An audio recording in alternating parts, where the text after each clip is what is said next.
Zöld erdőben, zöld mezőben sétálgat egy páva.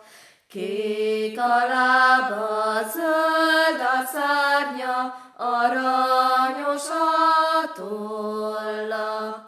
Hívott engem utításnak, nem mentem el véle. Vásárhelyen nincsen olyan legény, hely, aki nekem kéne. Anyám, anyám, édesanyám, menjünk az erdőbe. Fölkeresem azt a pávát, s megkérdezem tőle. Nem látta-e a kedvesem abban az erdőben?